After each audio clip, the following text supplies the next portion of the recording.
and then also Okay. good. Okay, so now we're live streaming on the YouTube channel. Okay. Assalamu alaikum. This is February 2nd, 2026. Welcome to MAP5. I'm one of your co-hosts, Amatullah Alaji-Sabrie. Our other co-host, Brother Fleming El-Amin, is present, and we'll be awaiting our third co-host, Honorable Cheryl Sudduth, to join us. Thank you I for am joined joining here. us. I am here. I see you. Oh, now I see you. Now I see you. Okay, you are hiding.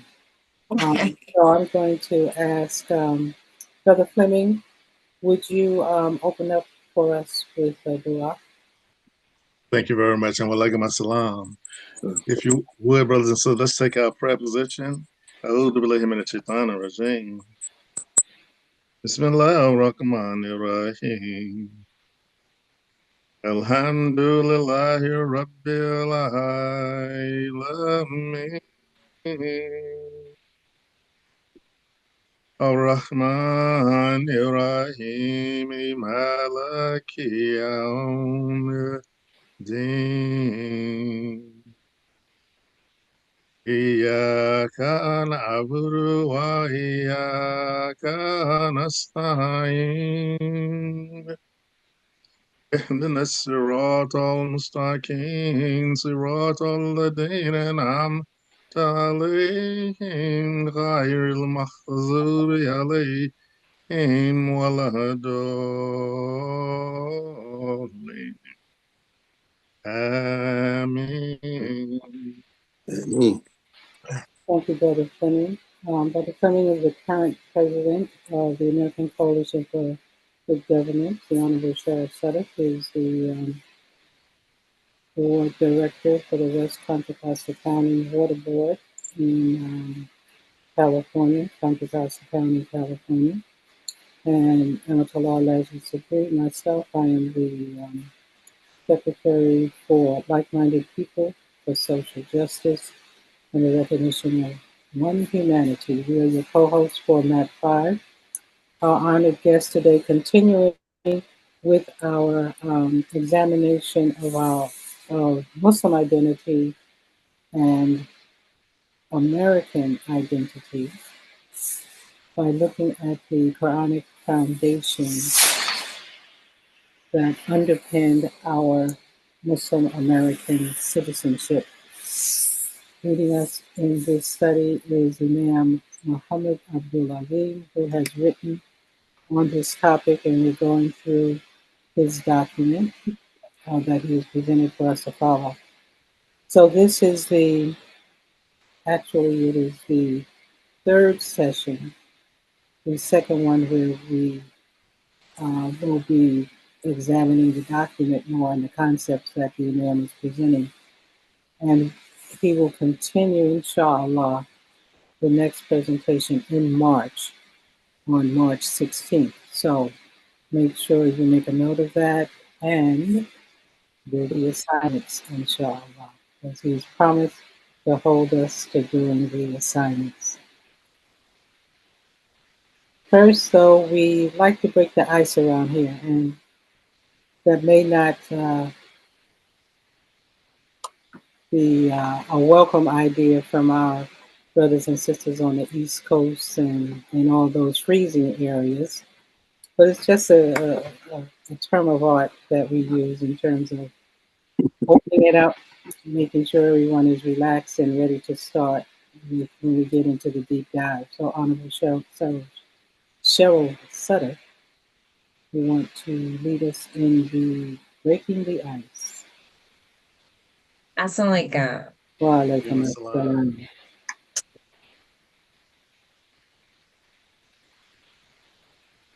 Good Monday morning. And as they say, one of my favorite commercials is this commercial where they run through the store. I think it's Target store. They run through the store and you got all these parents pushing the cart and they're dancing and they're singing, "Oh Oh, the most beautiful time of the year, the most wonderful time of the year. And you think they're talking about Christmas, they're not. It's like back to school time, right? You're getting rid of the children. So I came into the office this morning and I was singing the most wonderful time of the year. And the people were looking at me, except for the Black people. They knew exactly what I was talking about. I said, because I started off with, it's February. It's February. Most beautiful time of the year. Now I'm not talking about Lunar New Year. I'm talking about Black New Year. Black New Year. Now I celebrate Black New Year all year round. So in January, on my door, I'm celebrating Black History. It's because it's MLK's birthday and it's Muhammad Ali's birthday. So I put that all over my door in my office. And then it's Black History Month in February, so I'm put that all over my door. And then next month is gonna be Women's History Month, so I'm put all Black women on my door. And then in April is Black Women's Health Month, so I'm put that all over my door. And then in May, so I'm gonna find something Black. So it might be, and what my friend said yesterday, she said, I'm Black all year round, but in February, I'm Blackly Black. So I want all of us to be happy and celebrate. And the fact that Ramadan is starting in February made me even more happy. So this day, I'm going to ask, ma'am, you get to pick the question today. You get to pick the question by giving me a number. A number? You're going to give me a number 1 to 25, and that's going to determine what question I'm going to ask you. Or 1 to 28. You give me a number, and then I'm going to tell you the question. Okay. Let's try 18. 18. 18. Remember, he picked the number. I didn't pick the number. Okay. 18. What's a hard truth you had to learn about yourself? Mm. Well, Remember, yes. for me, one of the hard truths that I continue to have to learn, that sometimes Allah will bless you with something, and it can be before its time. Knowing something before its time is very difficult because you find yourself in constant struggle because if you're ahead of your time, people will reject you because they can't necessarily see what you see. That's been a very difficult time, difficult thing for me to do. I give you for example. Now I was born in the early 1950s, so I remember very clearly Jim Crowism. But on the other side of that, I remember the self-hatred among African Americans. So much so that my name, my family name, before I became Muslim, is Black, Black. That was our actual name. And in school, they would call your last name first and then your first name when they took attendance. And our people used to laugh when they called my name. Oh. But Allah had blessed me to be in a family that was very socially conscious. So we were reading books on African American history long before it became popular. I remember reading books like Sex and Race by, J.A. Rogers. I remember reading Miseducation of the Negro by Dr. Carter G. Woodson. And I can go on listen at an extensive library long before the Black conscious movement came about. And I was raised in the thinking and teaching of the Honorable Muhammad, Nation of Islam. And to see our people now, it's a real pleasure to see them begin to come into some type of self-awareness. But we're not home yet. Because anytime you got to exaggerate your self-identity, that means you're not comfortable. Yeah, so that's what's been my struggle. Because even in the Nation of Islam, as a young man, I was this was with Minister Malcolm X. I was a student of the Quran, but back in late '60s. But most of the people in the Nation of Islam were, but they were basically Bible people. So again, I found myself always in a situation where trying to help people catch up with the proper thinking that I believe that I thought was proper for us as a people, and that struggle continues to this day. Mm-hmm. Oh, thank you. You're welcome. I like that answer. All right. All right. Madam Host. Well, mine is kind of similar to the imams, in that I have to accept what I want to do or where I want to go. I shouldn't try to impose, or I should be conscious of it before and not impose it on the group or whoever I will be with. And what first made me aware of that was when I was making Hajj with my husband. My husband and I were getting ready to go out to the Muharram from the hotel. And we were trying to, I was going there early in the morning, like around Tahajjud, so that for Fajr, we would be able to be inside of the masjid.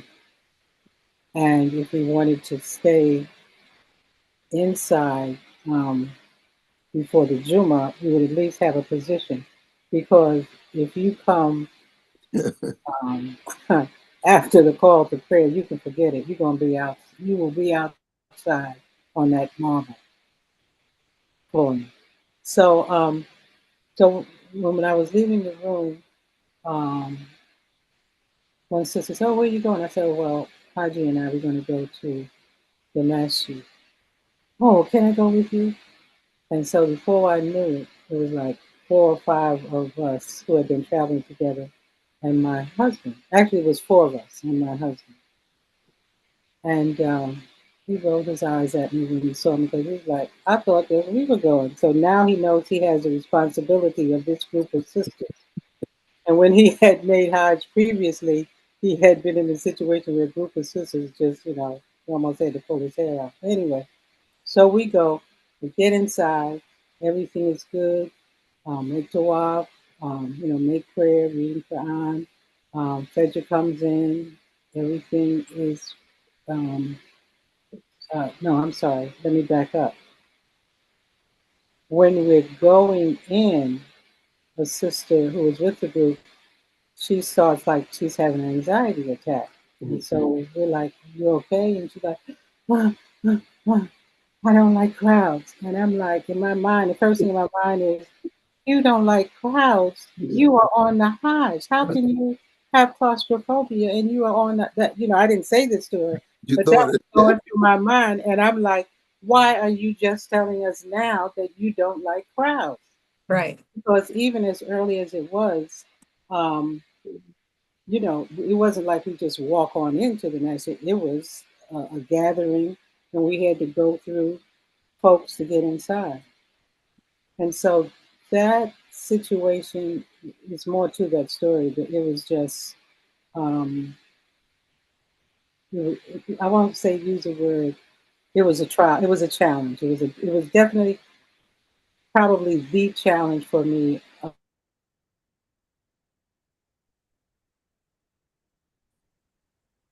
Uh-oh, I think she froze. Get you froze there with that. Yeah, she froze right during the challenge. Oh, the high was dealing She'll be with that back. She'll be situation. back. There she Oh, is. did I read There this? she is. You froze on us. Okay. Uh, yeah, that was my biggest challenge as far as incidents that occurred in the high. And when I reflected back, when we finally got out after Juma, there was a janaza, and Sheikh Abdul Rauf had told us in preparation in our class that usually after every prayer, you're going to find that there's going to be a janaza. And it was. So after that janaza, when we finally got out, I said to myself, I am never going to do that again. If I want to do something, I'm not going to necessarily try to encourage everyone else to come do it with me, Mm. unless I know all the details. You got claustrophobia, okay, you wait here, we'll come back and get you, or you wait here and be content to be outside. So Mm. that's the thing that I have to constantly remind myself of. Wow. I can laugh about the situation now, but believe Yeah. it was okay. Anyway, that's a story for another time. Mm. Brother Fleming. Oh, man. I have two of equal influence on my life. So I'll start with the one when I was on Umrah and realizing that you have to accept people's differences in the way they think about Islam. That was a learning lesson for me. Mm. Going the brother who was in charge of our group, it's about 30 of us going. He said, Brother Fleming, there are professional beggars there. I know you have a soft heart. Let's be aware. There are professional beggars there. So we made Fajr prayer. We come outside, and look, because we stayed literally right across the street from the Kaaba there, in the hotel there. And before I could get even to the hotel, there were sisters with their babies on their hips, asking for help. And for me to see a sister with a baby on her hip, I'm already, you know, gullible. You saw me over the baby. Yeah, to the baby, because she's begging for money for her baby. That's how she's presenting herself anyway. And it wasn't just one person. I said, how in the world can they let this thing happen like this? But outside the Kaaba, haven't gotten 10 feet yet. But there was a number of sisters, begging. And even when we went to different spots over time, everywhere we went, there was someone asking for help. Wow, well, my concept is a whole lot different from the reality of what this experience is over here. Mm-hmm. And finally, we ran across a brother who had a retail shop inside this huge mall in the hotel we stayed at. He said, brothers, can I speak to you and Imam Tyler privately? And Imam Tyler said, Brother Fleming, can you go with me? I said, sure, Brother Imam. So he wanted to talk to us privately about his situation inside his little retail shop. Listen, I'm not from Saudi. I forget which country he was from. But I have no control over the taxes they assess for me every year. Because I'm not Saudi, they assess me additional money every year. And I'm the only one in my family working. I have a mother and a father and a sick sister to take care of. He was just sharing with us what he was going through, right? Mm-hmm. He said, can y'all help me? And man talks, well, I have some people that I can contact for you when we get back to the States. Maybe they can assist to you. Again, it just sort of opened up my mind on the reality. Mm-hmm. Al-Islam is really being practiced outside of our complex, And then what really made me appreciative, you go inside the huge complex, Medina, you see all these people in there praying, all the differences in the cultural expressions. Then you really realize how important it was for Allah to bring us to the experience we went through. Mm. Yes, so we can appreciate our orientation and follow someone else's culture. And so that was a saving grace for me because I thought of my grandfather. In fact, I posted on Facebook this morning that I want everybody to celebrate somebody in their family on African American History Month. Post somebody influential as a young child. I'm named literally after my grandfather.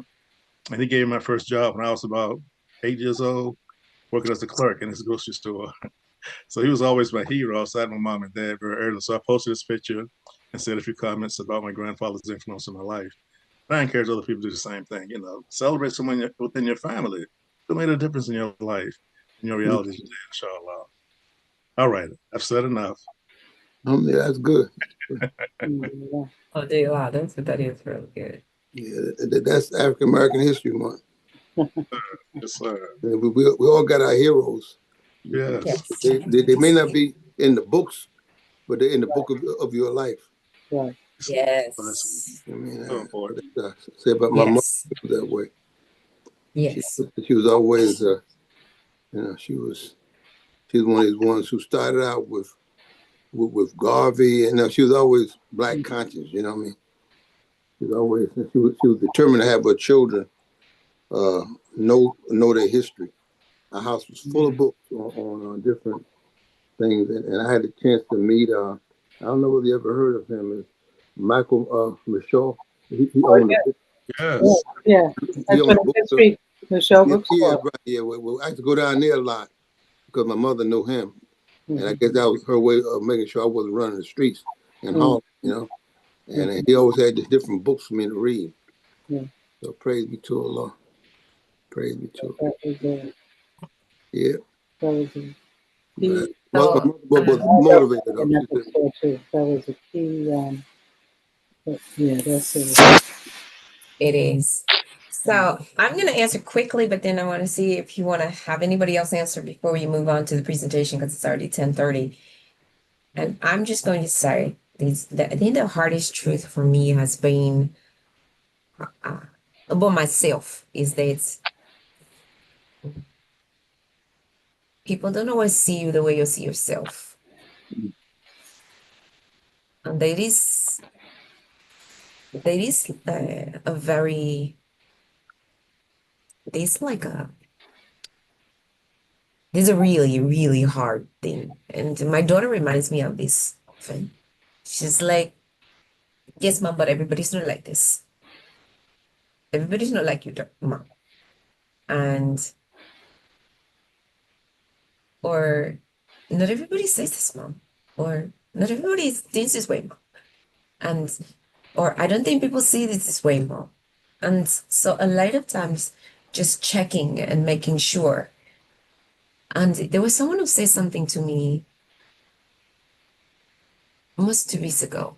There was a man who said something to me, and I like the whole thing with Black History Month, right? I was, I remember I was in a campaign and they put out all of the black, I think I told you this, Sister Amatullah, before. They put out all of the black people who are running for office. And well, this one is going to get me upset, so I have to be careful how I say it.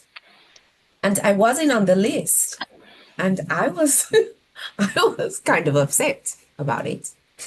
And it was in Paul Cobb. I talked to Paul Cobb, who is the publisher for um,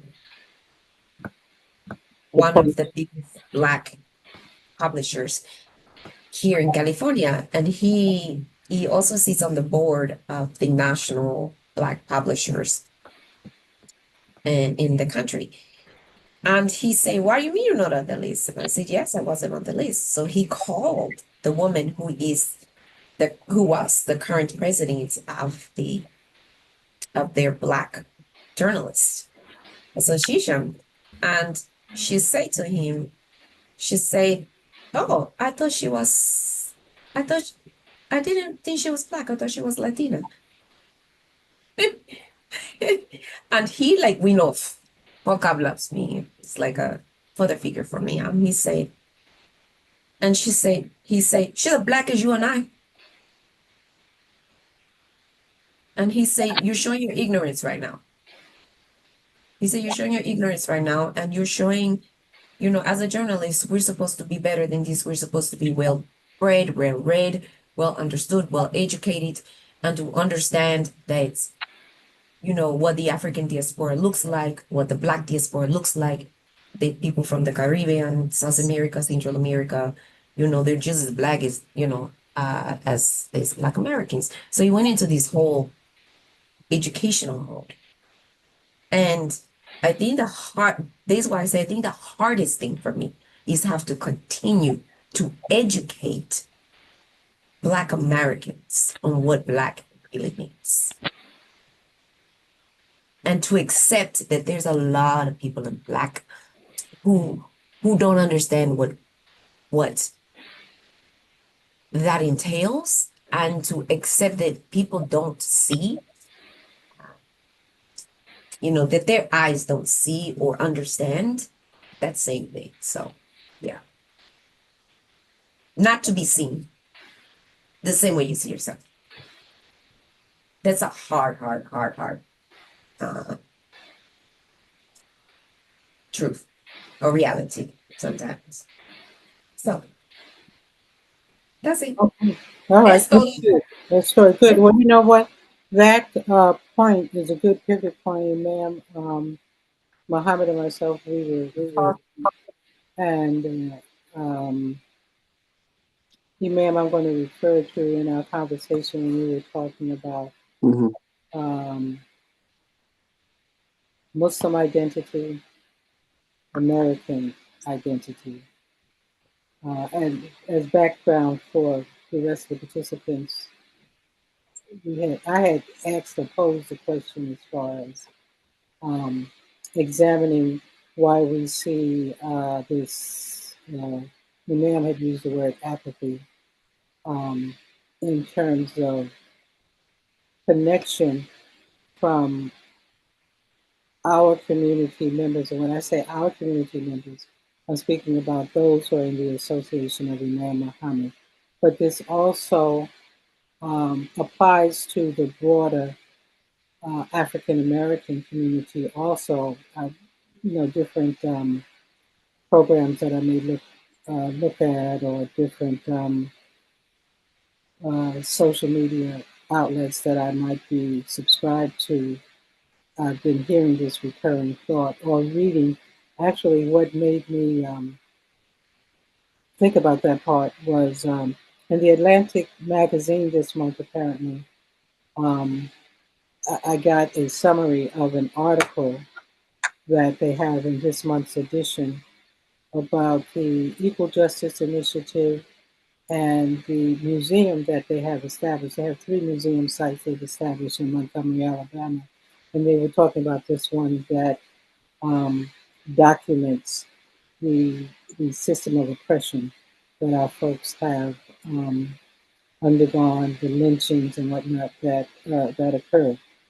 And then when I was reading the comments of the people, they had people who commented on their visit to the museum and how it impacted them, what they felt.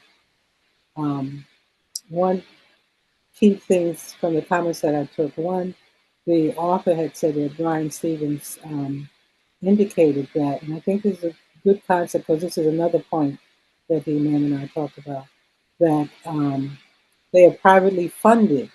So this is why they have not encountered the same problem that the African American Museum has encountered in DC, because it's associated with the Smithsonian Institute, and therefore they get government funded.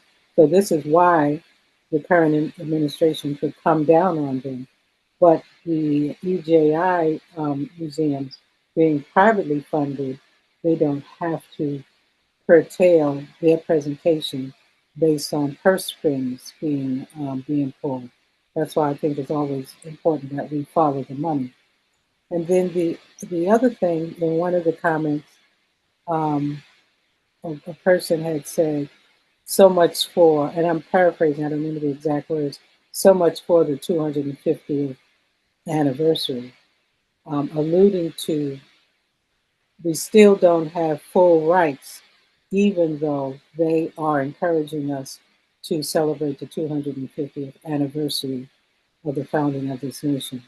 So those 2 points led us into this discussion, and the Imam hit on that he feels that a part of our problem in our community in terms of being civically engaged and politically engaged, and really supporting what Imam Muhammad invited us to with New World Patriotism Day Mhm. and Remake the World, you know. Um, and so Muslim identity, American identity. I'm going to turn it over to Imam Muhammad Abdul Alim now, uh, because those two um, elements are part of and included in the paper that we're going over. So, Imam, it's on you. You have the mic. Assalamu alaikum. Walaikum Alaikum assalam. assalam. Bismillahir Rahmanir Rahim. Alhamdulillahi Rabbil Alameen. Ashhadu an la ilaha illallah wahdahu la sharika lah. Wa ashhadu anna Muhammad abduhu rasuluh. I begin with God's name, the merciful benefactor, merciful redeemer. And I give open witness that nothing deserves to be worshipped except Allah, the one and only who has no associates or partners. And I give open witness that Muhammad, to whom the Quran was revealed, was a slave and servant. Yes, I want to kind of pick up on that conversation we had. And also, we have a convergence of two major events in the history of America and our own history, in that we are celebrating the 250th anniversary of the founding of this country. And at the same time, we are trying to celebrate really, it's been 100 years since Dr. Carter G. Woodson initiated what was originally called Negro History Week. Now it's called Black History Month. And I want to just kind of towel that in with what we're studying here, because I think that if we think about this, I want, as my overriding question, I want you to think about, as we discussed this, how is it that ex-slaves could develop cities and towns, businesses, banks, and all this right after slavery, because of segregation and the still hostile political and social environment of America, even though they were free? And here we are, better educated, have more wealth, have more social consciousness. We are unable to do the same thing. What is holding us back? Mm-hmm. And I want to take it one step further, and I want to specifically, in general, first of all, in general, to talk to the Muslim community, the African American community. Then I want to speak specifically to the African American Muslim community, because we have a mandate to build our community life. And we've had 44 years, of the Honorable Elijah Muhammad, and another 50 years of what we call the language commentary of Imam Muhammad. And as I travel around and I visit different masajids, I for the life of me, I can't understand why we have not been able to have a demonstration of what Islam requires of us, which is to establish a community life. So that's my overriding concern and question. All right, and that is the thing that I want to look at, and I want to specifically point this to our young people, because a lot has been done to prepare the way for this next group after us. All right, as I told the brothers, some young brothers, I said, look, I can only speak for myself, but I use the word we. We are no longer the sage on the stage. We don't know it all. And all we can do now is be guides on the side. We can tell you, well, we tried that didn't work. So that's a good idea to do that. But the point of the matter is that the next group that's coming after us has to take this mission to the next level. You can't just do what we did. You can't just come together for a weekend of maybe hear a khutbah, maybe have a banquet, maybe have a talent show, maybe have a ta'aleem. That blueprint did not work for establishing a community life. If you're coming together and you got workshops, and you put together proposals, and you're looking at you're doing You're looking at how talent banks, looking at who got what, how many, what type of networks we have for our professionals, for our craftsmen. That's different. So I want to look at that today. And I think that inshallah, it is all ties in because, as I say again, we got to go back to where we started, where freedom became a, how can I put it, what was officially granted. You know that the 14th Amendment, I think, was signed on February 1st, 1965. So we've had some semblance of freedom, even if it wasn't a genuine freedom. But I have to say, as Dr. King said, I love to doing January, February, listen to his speeches. And he had one way he says, if you didn't mean it, why you put it in writing? And he was talking to the American leadership, right? If you didn't mean it, why you put it in writing? This was his mantra during this particular speech. And that's what I say to us. If you're not going to believe there's no God but Allah, well, why say it?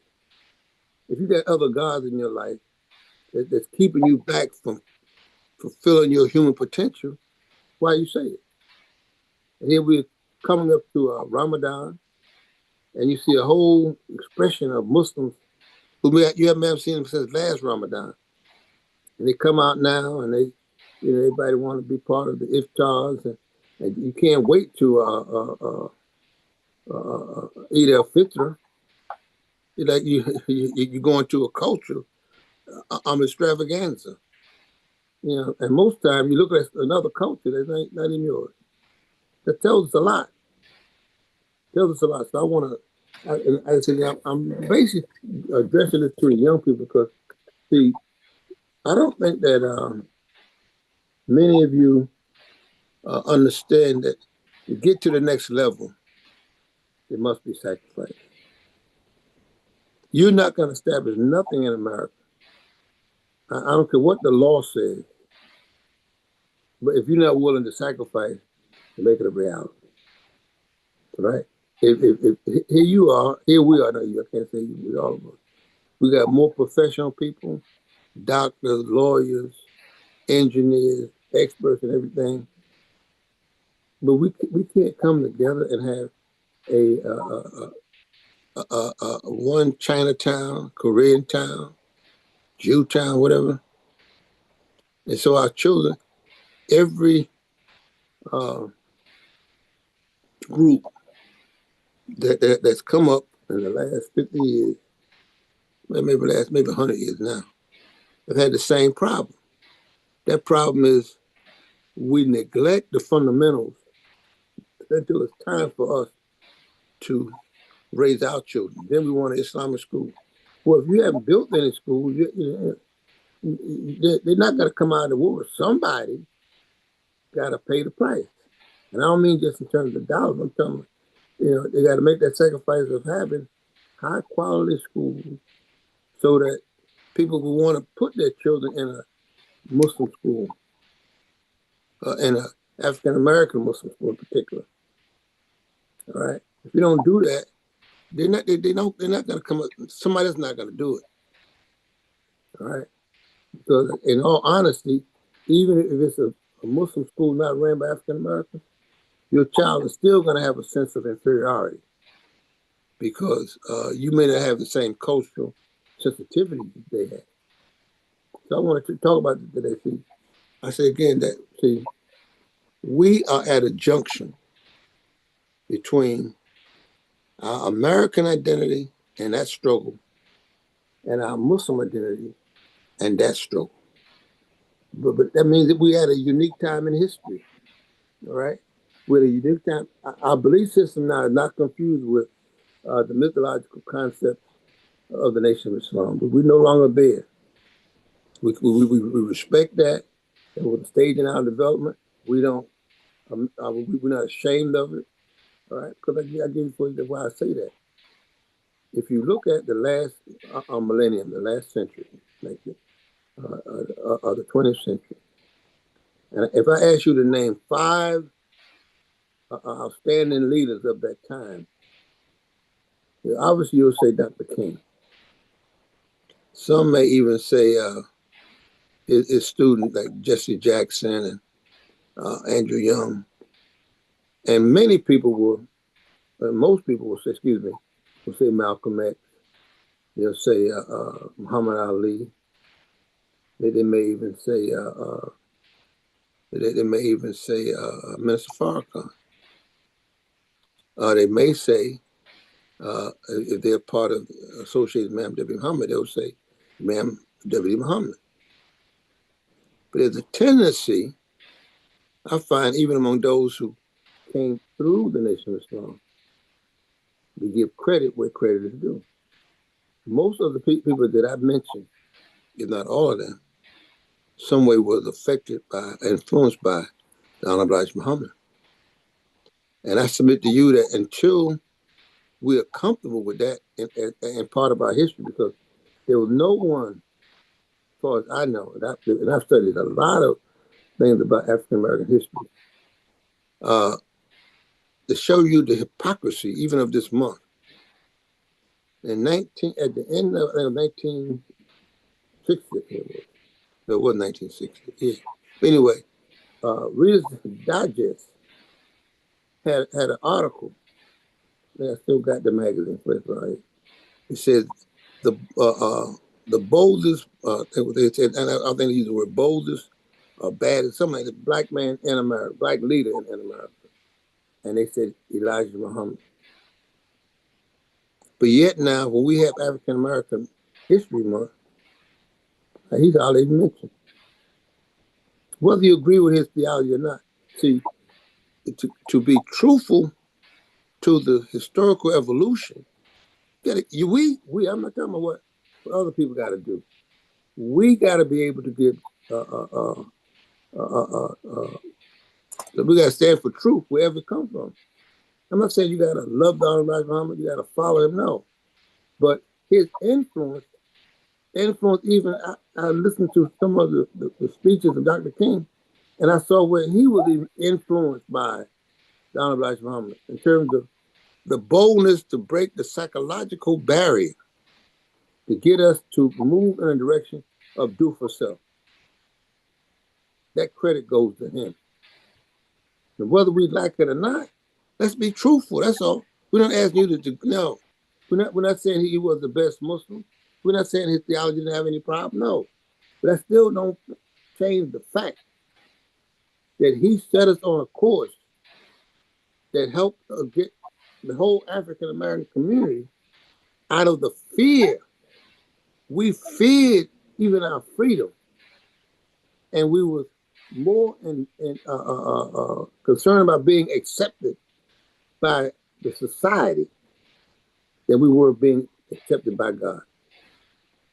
And I think that explains a lot of our behavior,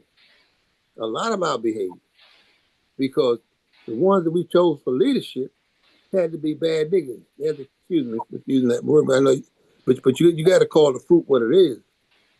All right, you got people who now pretend like they woke up yesterday and came into all this knowledge. No, you didn't, brother.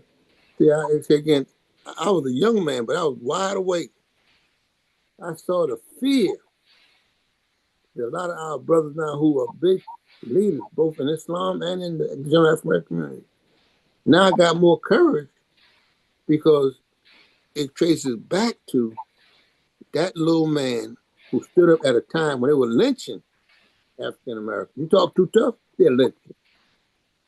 So we have to realize that Allah has been with us even in our dark stage, our misconception. Right? We got to realize that until we accept that historical evolution, because he pointed us to the road where, yeah, we Americans, but in order to get your share of America, you got to also let America know that I'm not dependent on you. You got to have a do for self attitude. You can't be waiting around for the next government program to make your move. Our ancestors who came up out of slavery, those who were not afraid, they built cities. And to try to put the fear back in us, they burnt them down, right? And I was reading this book. Some of you may have seen the book. If you haven't, get it. It's called White Narcissism. It deals with when people fear you, they try to reverse the script and have you thinking that you should fear them. No, we have no history of burning down any white city or establishment. When we were rejected, we wanted to start building our own. But out of the self-hatred that they have for themselves, they burnt down. And the problem we have now is that we never rebuilt. We never rebuilt. Think about it. That's why, we're talking about this. I'll talk to Sister Amatullah about. We have to go see for ourselves what the early African American community had to overcome in their own psychological. They were traumatized upon traumatized. All right. So people want us to believe. Now I'm coming more to what I want to say to you on the subject of African American identity and Muslim identity. What happened is the Muslim identity. What we fail to realize is that at the time, even of the Honorable Elijah Muhammad, the Muslim world was colonized. They wasn't enslaved, no, but they were colonized, the whole Islamic world. In 1924, we called the last Islamic empire, called the Ottoman Empire, was broken up by the British and the French, the Western powers. And it was all divided up. And out of that breakup of that empire, no Muslim group that became nations became democratic. And the problem they're having today is that even though Islam talks about Shura is Islamic democracy, they didn't do it. And here we are, we're trying to come to Islam, but we're not even clear as to what is Islam, because Islam in Saudi is different from Islam in the way they practice. I'm not talking about the religion and its fundamentals, but the way they practice it is different. They got dictatorship, you got family rule, you got tribalism.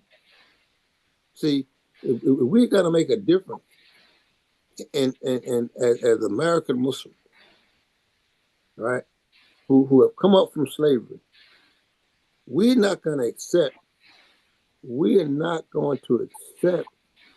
to be afraid to speak the truth, because we are the descendants of people. What else can anybody do to us? What else can they do? The burning, the lynching, the inhuman treatment. We are those descendants. We owe it to them to stand up and build monuments, schools, cities, businesses, everything that commemorate the fact that we have been through the worst of times. And now we pass on to the next group of young Muslims, professionals and well-established. What's standing in your way? What's standing in your way? Right? So we got to look at these things. And I tell you, the American Muslim must be, Muslim American must be able to claim their share of America. How can someone who just got here maybe a century ago from Eastern Europe be more claim America than we the outside? We the outsiders. We were here under the foundation. our lineage goes back before the Mayflower. So we have, as African American Muslims, we have to stand up now for what we call freedom, justice, and equality. And the most important thing is justice. Give all our leaders, such as Honorable Black Muhammad, their justice. They're just due.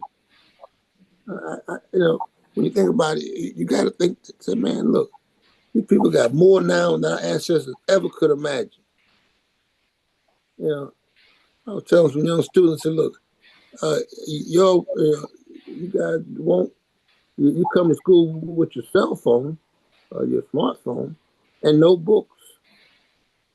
But when you read the history of right after slavery, and then they didn't want to educate us, we not sit around and cry, and we built schools and we paid for them ourselves with our small money. And I'm telling you, don't be ungrateful. Don't be ungrateful that you forget that you are the inheritors of a great legacy. And that legacy is as American as anybody, more American than anybody else. So when I look like falling for that game, you tell me I'm not American? Come on, you talking to who? You're not talking to me, because you better go back and look. Now they can take down monuments from down here at Independence Mall here in Philadelphia. They can take them down from the African American Museum down in Washington, D.C. But we shouldn't be dependent on that. We should be giving our children, that should be a part of growing up. When you're eating at your table, you should be teaching them. So if you don't, society will make it seem like you don't exist, because they call the erasure movement. They're trying to erase all your contributions. Because the person who lies never want to be caught in the lie. So it's very, very important. It's very important that we look at where we are. Are we still in fear? Are we still looking at this society as if somebody else is going to come and claim what Allah has blessed us? It's our turn. And to our children, you got to stand up. You got to stand up in the image of what Allah has done. You shouldn't be going, even as a Muslim now. Don't go to other people's closet and take stuff that they don't wear anymore, put it on. Think they're going to make you a better Muslim. Don't go in the attic and get garments that they don't wear anymore. Think they're going to make you a Muslim. Take the freedom you have, learn the religion from the Quran, and use the insight that we have gotten from our leadership. Let me share something. Let me share this. I'm going to make sure I don't miss this point. I put it down here. Allah tells us that every 100 years, the Prophet says this, every 100 years, he will send a revival. He called it Ahmed Mujaddid, one who revived the faith. So if in 1925, Islam was completely colonized. That means, in other words, saying it was controlled. Right? Then you got to look at bringing a new life to Islam. And it came a very strange way. The whole Nation of Islam, Dr. Farad, and Honorable Alaji-Sabrie. But by 1975, we had the beginnings of the real revival. The fear should have been broken from 1930 to 1975. And once you break that fear, you don't be looking for somebody else, because Allah is Ar-Rahman. He is never bankrupt. If he could bless, he can bless the Arabs, he can bless the Pakistani, he can bless the Egyptian. You go down the list. Why can't he bless you and me with an understanding of the Quran that is appropriate for this time. You mean to tell me that everybody gets the opportunity to be original in Islam, and we got to copy other people? As we come to the Ramadan, all right? Ramadan is a time of renewal and recommitment. Well, if you're not committing yourself to be only a slave and servant of Allah, you're still looking for other people to show you the way, you're not really on Ramadan. Because in Ramadan, fasting is for Allah. You're not fasting to impress your cousin or this brother or sister who speaks a little Arabic. You fast for Allah. And the only way you can get the real blessing and benefit of Islam, you have to trust Allah. So for us, it's a constant struggle. These two things are constantly struggling for us to express themselves. Our African American identity free from the fear of servitude, slavery, and our Muslim American identity that's free from the idea that somebody other than Allah is God. All right, so this is what I wanted to bring you today. It's more, but I want to open up our discussion because I think that we need to really look at, Ramadan is coming here, but also African American history is here. Also, we have an opportunity now to see this transition. So now, like I said to our young people, I want to close with this. You have an opportunity. We have already paved the way. But you got to be bold enough to walk on the road. You have to have enough faith to know that Allah is with us. All right? You have to be able to know that there's still a lot of work yet to be done. We have not built Muslim community life yet. And those of us who've had the last 50 years to do it, we have to learn to get out of the way. Get out of the way. All of us, we can, I say again, I close on that. We can be guys on the side, but we are no longer the sages on the stage. We got all the answers. That we're imam for life. Come out of that mind. Excuse me, that's the slavery mind. We've had our turn. Inshallah, it's time to pass the baton. Assalamu alaikum. Okay, I'll let our audience know that if you have a comment or a question, you can raise your hand and we'll recognize you. I'll start with my co-host. If you have a comment or question, I'll start with Brother Fleming and then Sister Cheryl if you have one. And we have one hand raised from the other participant. Well, thank you, ma'am. I'll be very brief in my comments. Believe it or not, only 30 seconds. But when Imam was speaking, I went back to my time on Umrah when I made my Saj after seeing so many people there. The first person I think was Honorable Elijah Muhammad. Mm-hmm. Because I was 13 when I came into the community. Mm-hmm. And the big fight then was, who are you going to follow? Honorable Elijah Muhammad, Dr. Martin Luther King. That was the argument in the barbershops. Mm-hmm. So I just thank Allah for bringing me in under his influence and allowing me to follow the sign to become the person I am becoming today. So it just reminded me of that importance. And I taught African American history for about 30 years, and all of my students had J. Rogers materials, Dr. Carter G. Wilson material, and Denmark Vase, etc., just to prepare them. And some of them have become, doctoral professors teaching African American history, in fact, at some of the universities. Praise be to Allah. Just thank Allah for having an opportunity from the influence. Really, from my grandfather really got me on that path. He was a second grade educated man at a fish market, a grocery store. I give him credit too for giving me my foundation for learning, having the desire to want to learn all that. So, Brother Fleming, what city are you in? Winston-Salem, North Carolina. I was down there way back in the day when what is it, Harriet Tubman. Yes, right on Harriet Tubman Street. Yeah, brother, what's that brother name? Was it Imam Irvin Shakir or was it Rashad Hassan? Rashad. Yeah, Rashad Hassan. Yes, Yeah, yes. I was down there. I did a whole week down there, a weekend with y'all. Y'all were Yes, just, sir. yeah, Yeah, we had a progressive school, K through 12 yeah, for a but while. yeah, so I'm telling you, yeah, it was Yeah. a very, because that whole area, I stayed down there for a while because also Winston-Salem, you know, I remember that Greensboro, Winston-Salem, High Greensboro, Point. yeah, High Point, the whole area, yeah. I mean, but you know, it was like, so how the believers down there doing now?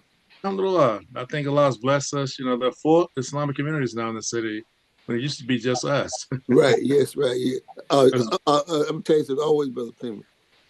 Y'all do the heavy lifting, move all the yes, rocks and things out and make it suitable for Muslims to come to into the come area. in. Yes, And then sir. the other people come in and then the key thing, I'm telling you straight up, the key thing is know that the natural growth of Islam, what I mean by that is this. See, when you come to Islam without a whole lot of baggage, you know, a whole lot of tradition, you can be more natural with the people in the area because you're not trying to bring a foreign influence. You want to bring a natural influence. And I found that when I was down with the believers, that was one of the strong points that y'all made was that your Islam was natural. I mean, there wasn't nobody down there chanting the Quran like you had spent. You were born in the Middle East. No, the people they bust verbs and all that, but the non-Muslims could embrace y'all because it was natural. Take your, I think that was about maybe 40 years ago, 30 years ago. I remember that. Yeah, that was a good time down there. Yeah, in fact, Sister Amatullah, do you remember that sister name? Sister Olia. She was like a first Yes. grade Oh sister. yeah, oh yeah, oh Olia, yeah, yes. yes. I remember her because she had moved down there, right? Alhamdulillah. Yeah, Yeah, she had moved down there from New York. yeah. Yeah, And her yeah. daughter, Robin, Robin, how's she doing? Rabia. Rabia, how's she doing? It's been A 2 months long time. since I heard from her. When I last heard from her, she was in the State Department. She wanted to Okay. become a diplomat, but I, Right, I remember that. That's right. Yeah, because that time she was learning the different languages. yes, She was good at Spanish and French and all that. right, French, so I'm sorry, yeah. I got off track. Yeah, but I guess you to go to show because when I came down there,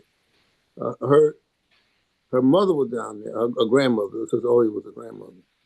Yes, Yeah, alhamdulillah, praise be to Allah. all But I world. guess I tell you, Brother Plymouth, the sea. I was talking with I'm too. To see how well the seeds that we planted are growing, and they may be spread out. But I find the ones who've been most successful, the ones who've been true to the naturalness of the Islam.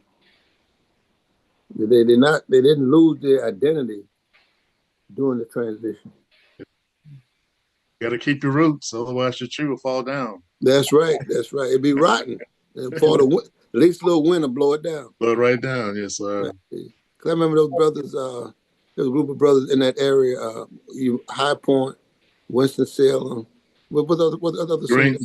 Greensboro. Greenboroughs, and because I know that now Imam what is the name? Nuruddin, is he Yes, he's there? over in Greensboro. Okay, Yes. well, see, now he's out of New York, you know. No. But before he was in New York, New York City, he was in Brooklyn, not Brooklyn, but Buffalo. He came from Buffalo down to New York, and then New York was kind of rough on him. So he had to go and rehab. He went no, he did. I mean, I got you. I understand look, completely. I'm telling you, look, I'm You gonna have Yes, just to put sir. it out my qualify business. what the rehab was, though, man. Right? No, he rehabbed It down may there, be the and typical rehab. now he's a health guru now, right? He's a Yeah, doctor. Yes. Yeah, yeah, but In you know fact, you he's know a resident mom over in Greensboro. Isn't it the right, I facility mean, they have? he has some issues though. Yeah, shoot. But Oh, he, yes, but I know. he was there with Imam Ali Rashid. Yes, Oh, sir. okay. He was an Ali Rashid. All right. Yeah, he was there in between Mr. Farrakhan. Like Mr. Farrakhan left, and like back in the 80s, he came down in your way, like what, like the mid 80s. Let's see, he came down, Brother Wahid, Abdul Wahid was down at Duke. The whole New York contingent came down around the same time. Right, right, and it's interesting. That's right. Because New York was a rough spot. We call some of them some what's the name? New Yorkers came down here thinking we were slow Southerners. Oh, there's a word for that. It's history in our community. Yeah, I know, but see what happened is that, as I said before, you got to be natural. Yes, so you got to be. You could come in with that slick tongue, and it won't work. Not with us. No, because people look not only what you say, they watch your actions. And if you try to be slick, they don't work. Not gonna work. I'm gonna say this. I'm gonna be quiet after this one. Well, I took some. We got two hands that way. Okay, two hands up. Okay, all right. I'm sorry. Before y'all go to, I took some brothers from Winston-Salem, Statesville. Yes. A couple places. I took them on Hodge with me in 1992. Yeah, I remember them brothers. They were some good brothers too. Because it was some about Statesville and somebody else. What's the other city down there? You go south, you're going down to Charlotte. Charlotte's not too far either. Charlotte, North Carolina. Charlotte, yeah, that whole. For the whole region over there. Yeah, right, whole region. Yeah, in fact, I still. Yeah, I remember that was the time. But it was a battle though, because there are people within the community not realizing that. Be for real, man. Don't come here for no okie doke. Don't be phony. Be for real. Don't be phony. You know? That's right. I mean, don't be phony. That's how we're gonna make it. Exactly. We can't be trying to slick each other. Man, I can tell you some of the battles, brother. I can tell you battles and that down in North Carolina. Because that time I think Imam, may Allah forgive him, since granted paradise, Vernon Faree was your regional imam. Yes, sir. Out of Norfolk. Yes. Yeah, Norfolk. On the other side, y'all was more going west. He was on the East Coast. Yeah, there's some battles. We had three guys that we always honor. They call them the Three Musketeers, who started Al-Islam in North Carolina. Imam Kenneth Muhammad, Imam Irvin Shakir, Imam out of Charlotte, Yusuf Shaw, but his name was Minister Larry then. But those three brothers, back into the 40s, Salah Muhammad speaks newspapers in this community, in this state. The other ones who set the foundation. Everything else came from them. So we have to always honor them. Like I was shocked. They had me listen as a pioneer at a program. I know I'm a young 74. I'm not a pioneer though. Yes, you are, Brother Flynn. You've been around here a long time. A long time. If you've been there, look, a lot of people realize that we had more struggle internally than we had from the outside. I think they probably they wasn't going to make it because we had so much internal strife. Yes, sir. Yeah. Allah bless us. Allah bless us. Allah bless us, but that's right. Even to be able to talk about it and we laugh about it. It wasn't funny. Yes, sir. And we got two new matches coming from the ground up, one in Raleigh and one in Wilmington. We open up next month, inshallah. Pray be that's why I said that the heavy lifting been done. Yes, sir. Yes, sir. And all the rocks moved out the way. Now the ground they can ground. And these are from our community.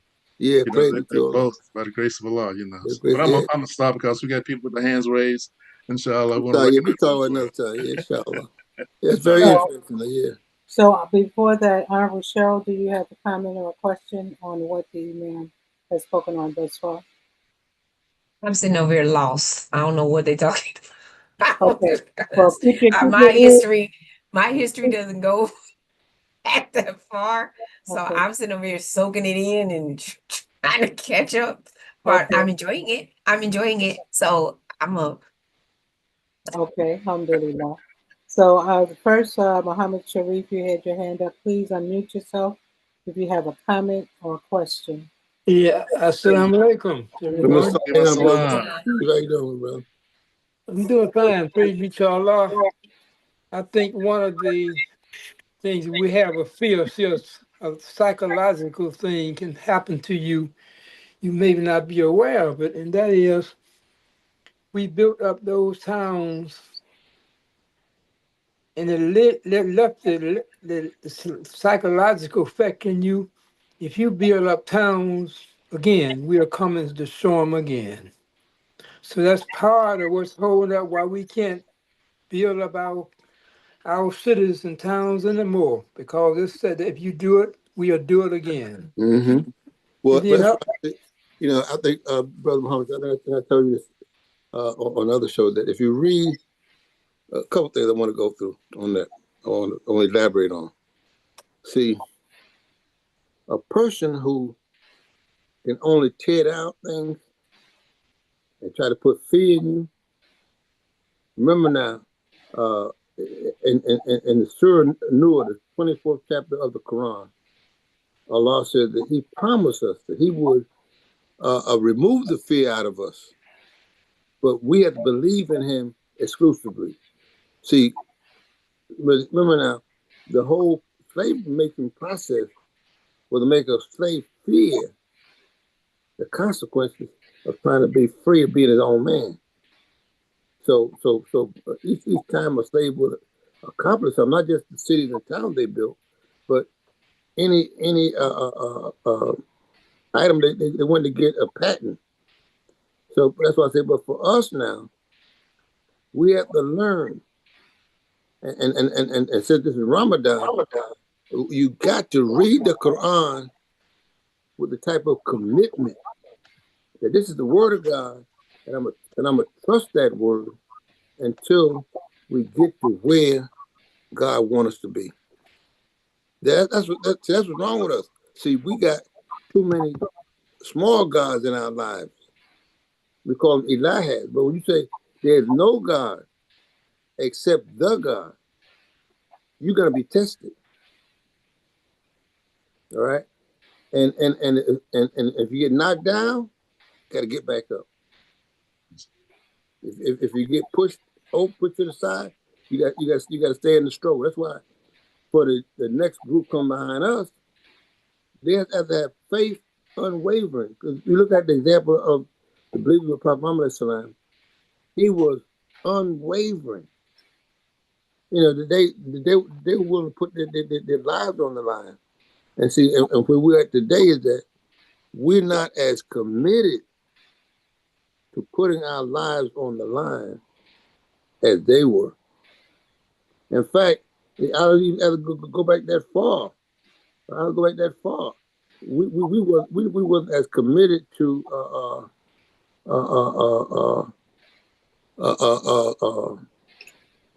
establishing Islam the way it should be established, because we were looking for acceptance by the society rather than accepted by God. All right, and once you realize that, once you are accepted by God, that makes all the difference in the world. That makes all the difference in the world. I'm telling you, you've got to believe. You've got to believe that God is with you. That's why I give you on that point. People didn't want to hear this, but as the Honorable Elijah Muhammad had to have something working for him, because they didn't kill him. Think about all the leaders, both in Africa and America, that rose up against slavery and colonization. They killed him. But the Honorable Elijah Muhammad, they didn't kill him, because his belief was so unwavering. I was reading the children's book about on Elijah Muhammad, and had a picture of him when he got locked up by the FBI, and they walking down the street in Washington, and the FBI guy had the handcuffs on him, but you look at his face, he was holding the FBI man in contempt. He felt like he was in charge. That's how bold he was. He wasn't like old master, old boss. He wasn't that type. That's why I said, the blessings of having someone like that, people, I'm telling you, man, you really got to think about having the strength of character. The strength of character that says, I'm going to believe without hesitation, without reservation, that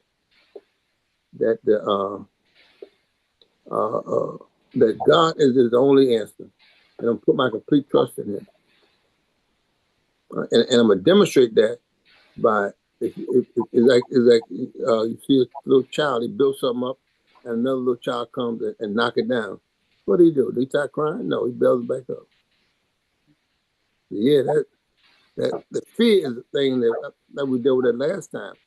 You gotta have strong faith and reliance on the law is uncompromising. All right, uncompromising. Okay, so Imam, we have another hand that is raised. I believe this is Amatullah Alaji-Sabrie. Caller in user _1. You want to unmute yourself and ask your question or make your comment. Phone participant, go right ahead. Assalamu alaikum. Walaikum Walaikum assalam.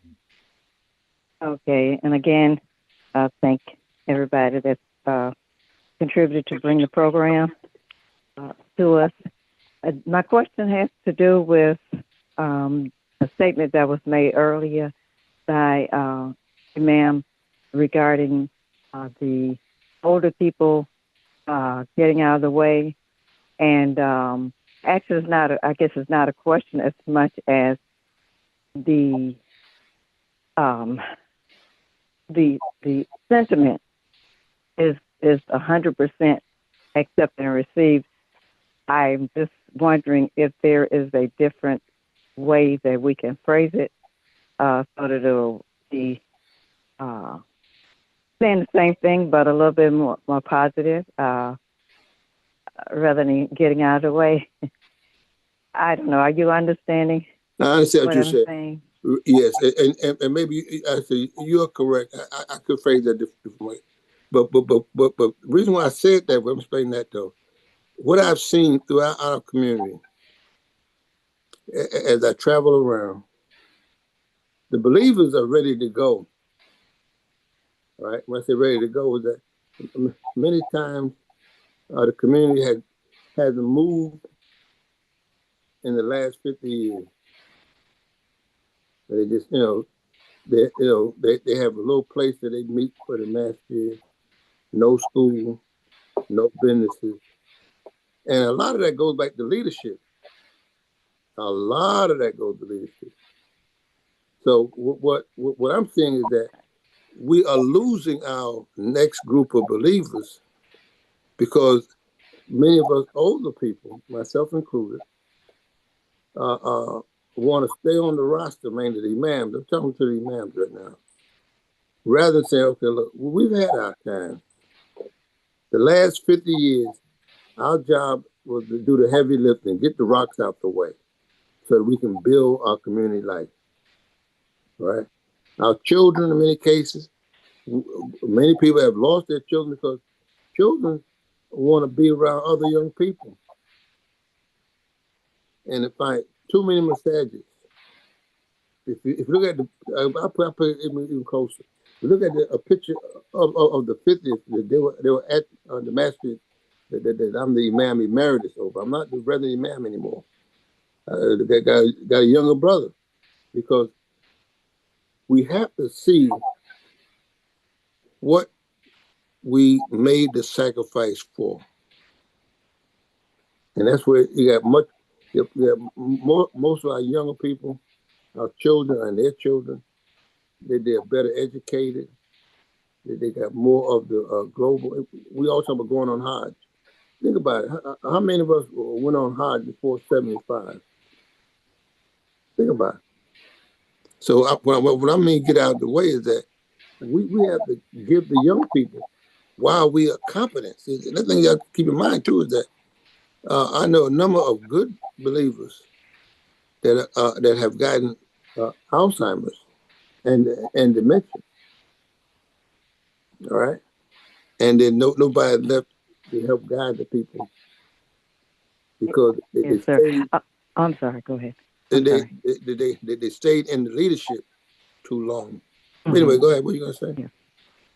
Yeah. I was going to say, when I came on, the first thing that I said, that the sentiment was well taken. So I agree. I think if there was more than 100% of percentage, I would be able to agree. But yes, I totally accept what you're saying. I was just thinking, it was just a terminology. Get out of the way, because it was saying, yeah, and because the younger people, it sounded like we are, quote, in the way, and the older ones, we are in the way, and that was all it was. But no, No. You're I right. accept In some what you're areas we saying. are in the way. Excuse me.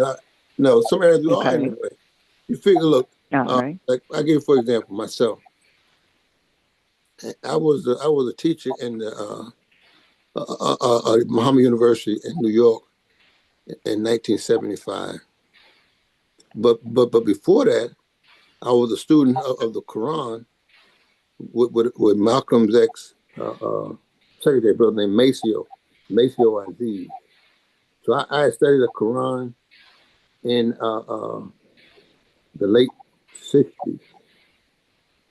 All right, but I wasn't a minister, and I was a teacher, Islamic studies teacher, and then I got moved to the regional office with Imam Shabazz down in Philadelphia. I had to teach them because remember now we as a community was really at point zero.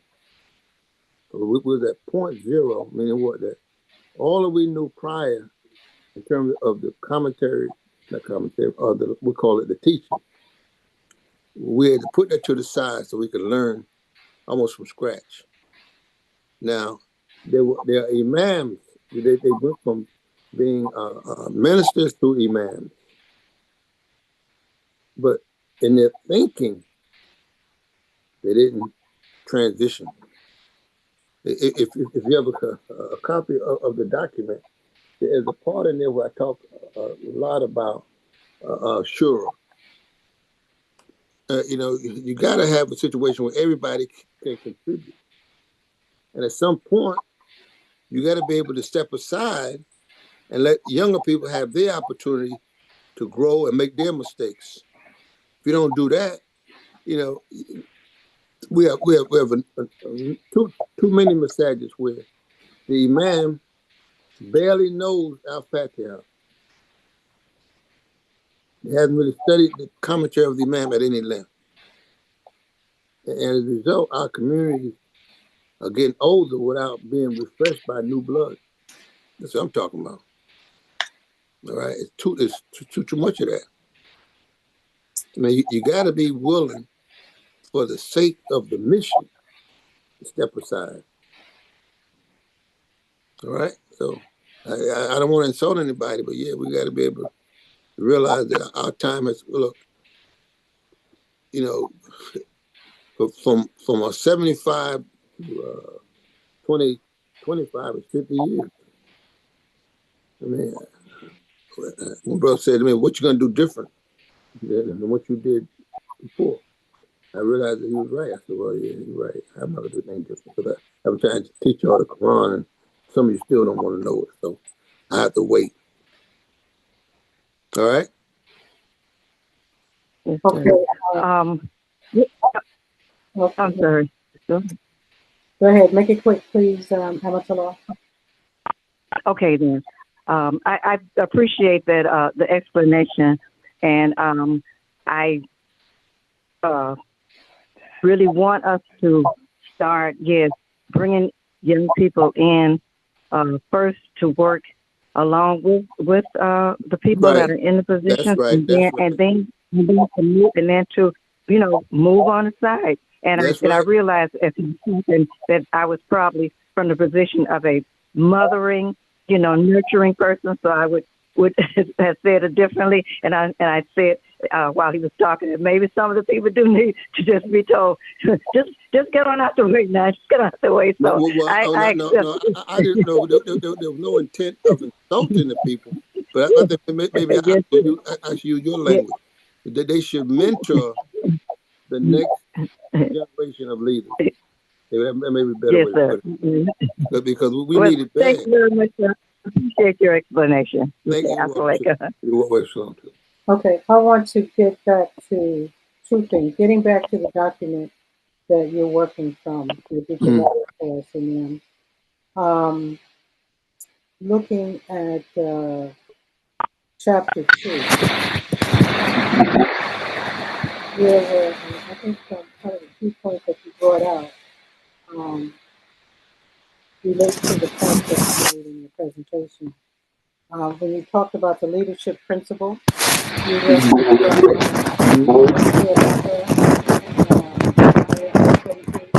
I can't hear you. I can't hear you. Can you hear me now? Yes, I can. Okay.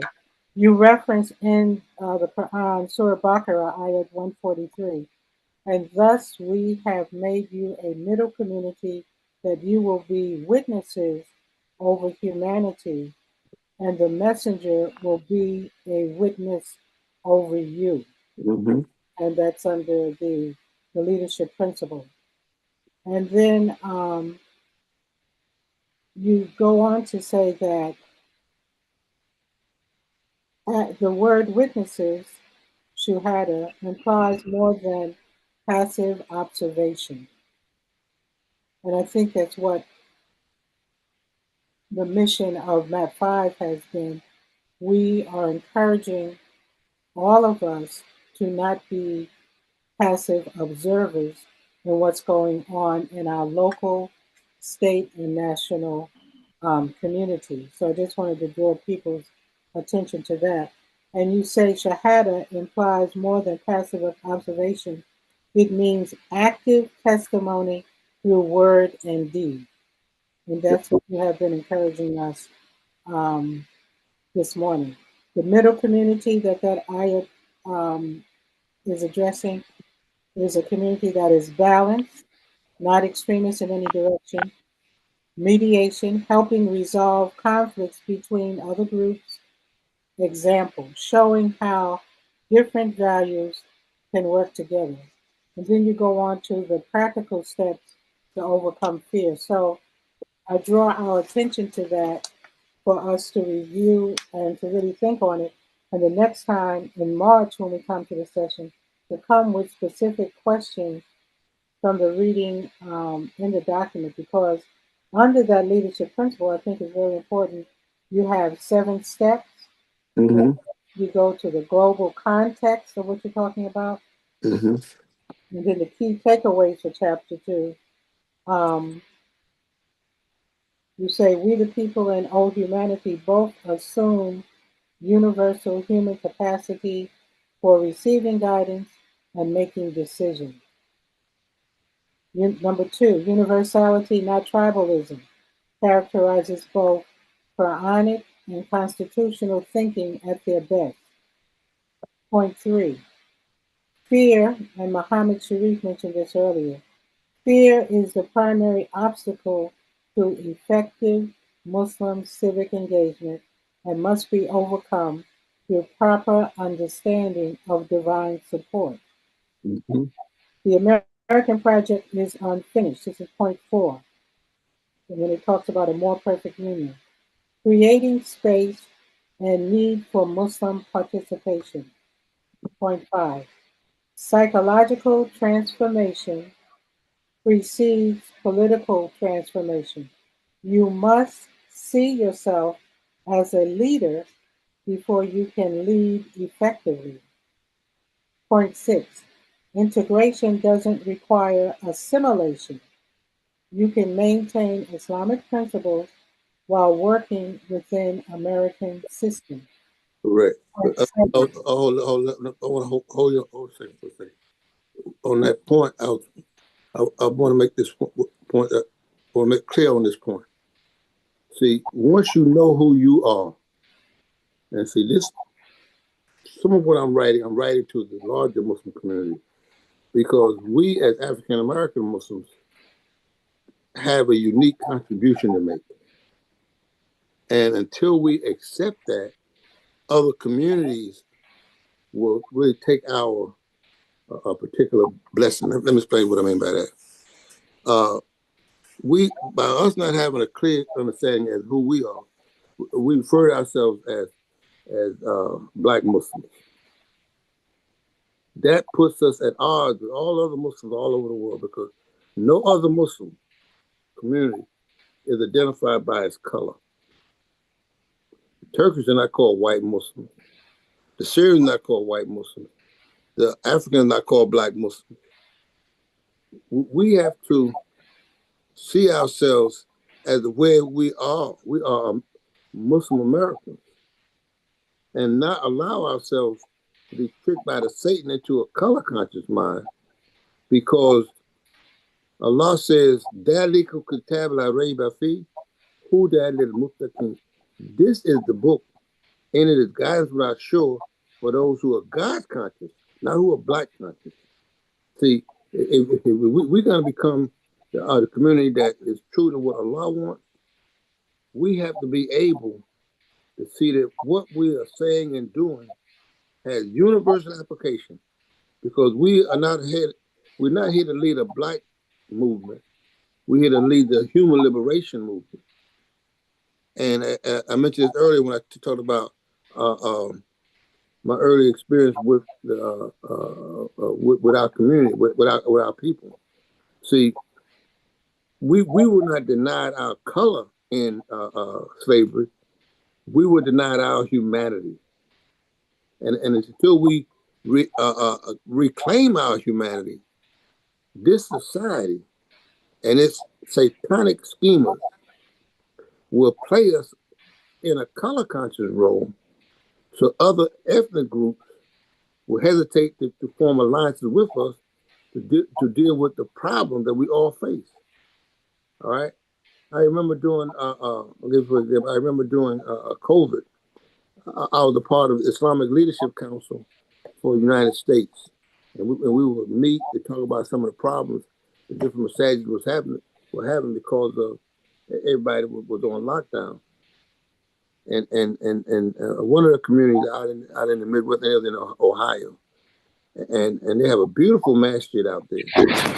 But the imam was telling, not the imam, that the board chair, they don't, the imam don't have the same role as we have in our community. Well, he was telling me how the young Muslim children in the masjid were online so much that they had started having these little, some teenagers do, they start getting into little deviant behaviors, I say that. So he asked me he asked the group, because there was demand from all over the country, and mainly from the immigrant community. So I told him, I said, well, look, the way we deal with that, you got to be open with them. You can't pretend like they're not in Syria. They're not in Indonesia. They're in America. What are those influences that are bothering them here, right? And once I begin to explain to them how our children are no different from other children, they're sitting at home 24/7, but they can communicate via the internet on Facebook, on Twitter, and all that kind of stuff. Then, as leaders, we got to know about Facebook and Twitter and everything else. If all we think we're going to do is quote them some ayats of the Quran, that's going to change them. Now, that's not going to work. It hasn't worked. So my point, though, is that when we deal with the social problems of our community life, you find that they are universal.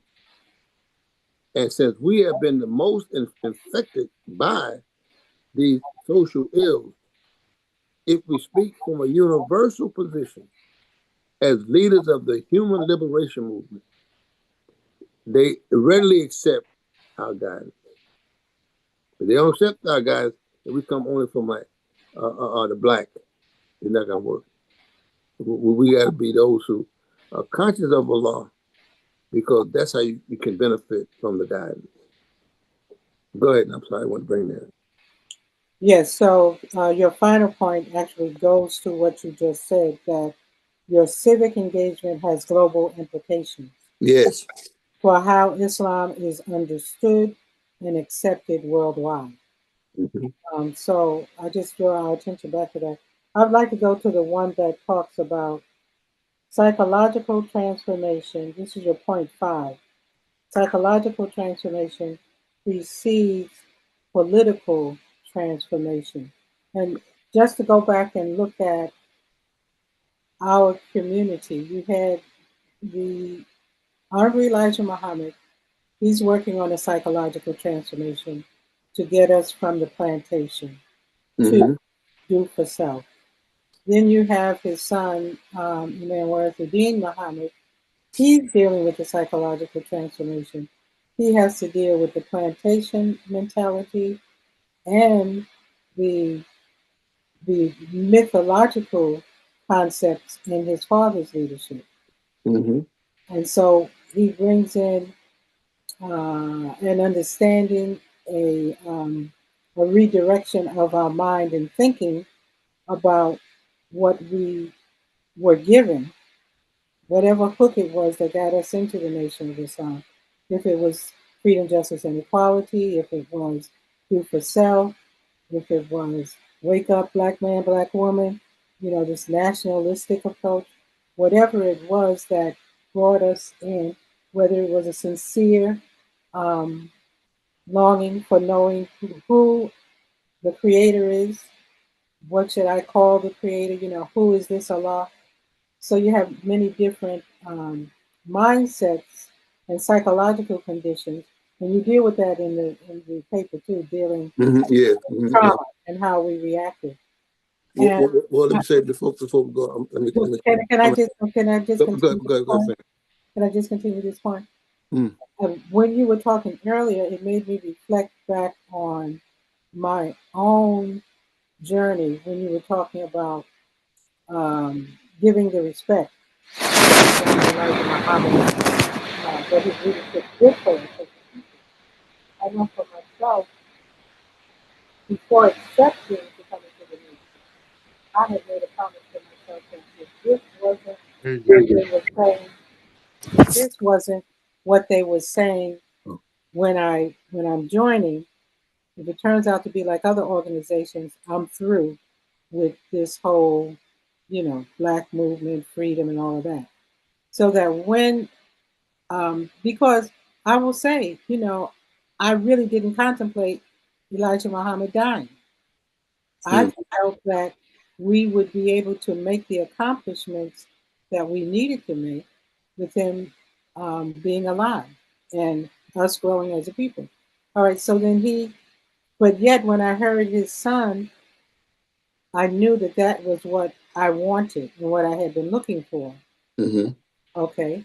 And so the Elijah Muhammad passed. And so the Imam, when he first came in, he was real hard on those myths. I mean, because he had to crack, he had to break down those walls that were in our mind. All right. Mm-hmm. And Mm-hmm. so a lot of people couldn't take that. Right. I know some who um, would went back in the street. Mm-hmm. People in New York who were soldiers and whatnot. People I met in Chicago who had been in years. Went back to the church. Mm-hmm. So when you're still standing there trying to hold on, you're seeing all of this go on. It has a psychological impact Mm-hmm. on you. I say it had a psychological impact on me, but I still felt that okay, this is the way I should go because of um, it was just really the logic and the sense in what the Imam was teaching, okay? And like you, I had a curiosity about the Quran before coming into the community. And so on my own, I would read, not in the Arabic, but in the English, I would read. I was reading the Muhammad Ali version at that time. I Mm-hmm. would read to get, what I could get. All right. So now when the imam came in and with the different programs that he came in, now my reaction, I'll just be very frank, my reaction being there in Chicago and seeing 1 week somebody's up, the next week they're down, I was like, I'm not going to get embarrassed like this and hear the whole nation hear me get torn down. It kept me from wanting to be a leader, Mm-hmm. for fear of failing. Yeah. Okay. That's a fear, though. That's a fear. And that's a fear that you have to address, the fear of failing. And um, although I had been put in various leadership positions in my life, um, I just felt that that was, that opportunity of leadership in our community at that time was something I did not want to fail in. Okay, so now when he transitioned us to A friend of mine, we used to joke, okay, when we go to the master, who's going to get sit down this time? Right. What are we going to hear about this time? You know, sabotaging the progress. So that was a reality. So all of that is impacting on my mind. So then, when the point that I want to make, when the man brought in remake the world, okay, I could grab onto that because again, it was a big idea. Like Elijah Muhammad had given us big ideas, and I like leaders who have big ideas and vision to lead us to, right? And then when the man picked up the flag, I was like, okay, this is a new direction that we're going. A new world patriotism. All right. I didn't work on that committee. Brother Muwakil and his wife, they worked on that committee. But I, went to the parade and I supported it uh, in the way that I could support it. And the Remake the World and the New World Patriotism Day always stuck with me as something that we should do. It wasn't until recently, looking back, I would say when Fitra with Study Al Islam, when they had the seminar here in at Zaytuna in Berkeley, California, looking at the transition and looking at the leadership Right, bro. of the Honorable Elijah Muhammad with Was out here shoveling snow out of our front yard. I um, just looked up. look, Brother Fleming, you need to mute yourself. Looking at the connection between the leadership styles and teaching, and that made me take on a different perspective, and it kind of it renewed in me my appreciation for the Honorable Elijah Muhammad and his leadership. Because to be honest, at one point I began to feel that if I held on too closely to the Honorable Elijah Muhammad, I was betraying what the man Muhammad was taking us to. But in reality, now that I look back on it, or the way that I look back on it now, the Imam was helping us to make that psychological transformation. But you have to look deeper into it. You talk about if you want to go to the next level. He was taking us to the next level. He wasn't telling us not to do for self. He wasn't telling us um, uh, not to be an independent people. He was actually leading us to the same thing that his father was leading us to have us when he, but the language that he used was we have to develop community in this shared freedom space. Okay. So then we got to look into what is he saying when he says this shared freedom space. But I'm thankful to Allah for brothers like you and Imam Fahim Shuad who have, and there are others in the country that I may not know, who have focused in on the language of the Imam um, so that we can get a better understanding. And I think that may move us closer to developing the communities because really the Honorable Elijah Muhammad and Imam Muhammad, they are encouraging us to build those cities and towns like you started out today. Where are our cities and towns? They gave us a new language to help us to go and develop those cities and towns. And what I hear from you is that we have to study that more and mentor the ones who are coming behind us. Right. So they don't have to go through all these steps that we had to go through in the last 50 years. We can mentor them if they're open, if they have an open mind to it, so that they can take it to the next level. Because I believe they can, because sometimes, even with my own children, if I'm arguing, and maybe arguing isn't a word, but it'll start off as a discussion, but usually with my son, it'll end up as an argument on something about the community or development of this, that, and the other. Sometimes he'll say something that will make me stop and say, he has a point there. So going to Amatullah's point, I think we have to, this move out the way that you're talking about is we got to stop and think and really listen to them, because their language is not our language. Right. And we have to put it through that translation so that we can come to that common ground and then be able to mentor them to bring forth what they see and what they get out of the Quran and out of the leadership of the Prophet, and the leadership, peace be upon him, and the leadership of Imam Muhammad and the leadership of the Honorable Elijah Muhammad. They will process it in a different way, step by step, going up the ladder, inshallah. I'm sorry, I just had to get that out because that's been percolating in me. That was good. That's a good last announcement. couple of sessions with you. That's a good announcement. Document, and I really encourage everyone to go through the reading and to really think on the points that you have highlighted, and to go to the Quran and look at the ayats that you're talking about, and look at what's around those ayats, and look at what was the history of when those ayats were revealed. And I think those are kind of the steps that we have to use to really become more civically engaged and not be passive in our citizenship. Let me say this before we conclude for the day. I think that the events that are happening around the country and also around the world and in our local cities are going to make us also begin to realize the need for forming alliances. Because once you begin to become civic engaged, you realize that people are looking for leadership.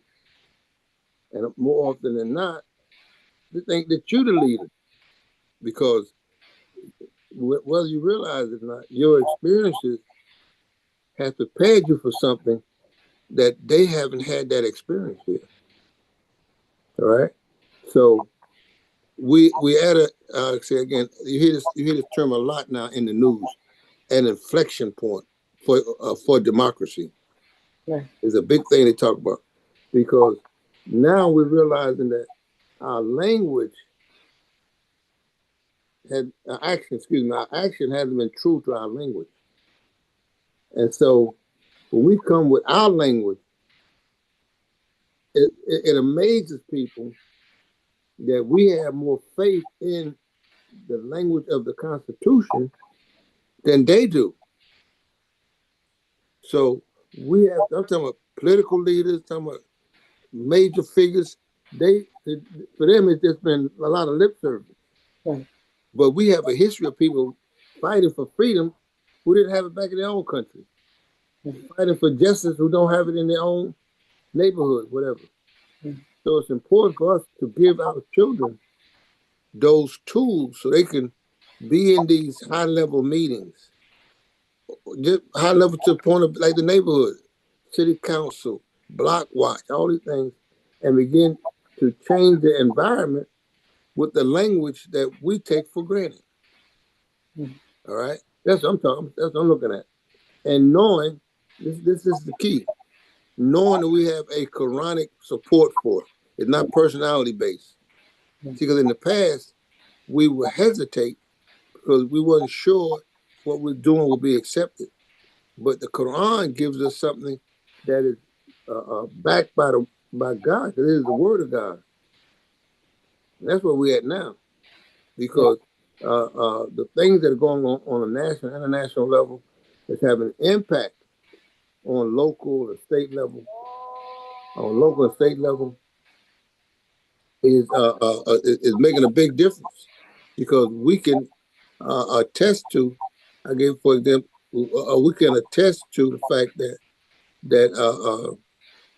this country has not been true to its own creed. We know that, but the people who benefited from that didn't know it. That's why Allah gives us signs. For example, the two people that got killed in Minnesota, a Caucasian male and a Caucasian female. You think about it now. Had that been reversed, it'd been a Caucasian, African American male and African American female, it wouldn't have got the same notoriety. Right. But God is showing us through these events that like I said again, the human family now, is no longer, taken for granted that, just as I told a group of Caucasian friends of mine, I said, look, yeah, you got the complexion for the connection, but that connection is severed. No longer, because they did killing you. Now it's about your humanity. See, and we must be those who are leading, I say again, leading the human liberation movement. Because, see, people got locked up in their thinking that their skin color was enough to get them success in life. Yeah. We knew from my experience going back to slavery and beyond that our skin color didn't mean nothing. Our humanity didn't mean nothing. Yes. Right? So, so it's important. It's important that we see that these things that are happening. I say again, a couple things. I'm going to summarize this. Number one, we ourselves got to find our contribution in the bigger scheme of things. You can't be small-minded. Also, we ourselves got to see what role has Allah prepared for us in this time. Also, we have to be able to realize we got to form alliances, because these are human problems. They're not just problems in the African American community and the Black community. No, these are human problems. And since we have experienced the most severe case of this sickness, all right, if we are properly using our experience in the way that God intends for us, we should be able to cure our own psychological illnesses and help other people. There you go. Thank That's you. key. A couple of things from the chat. Okay. Motorola Moto, please identify yourself. You asked for the contact information for Imam Muhammad. We don't know who you are, so let us know who you are.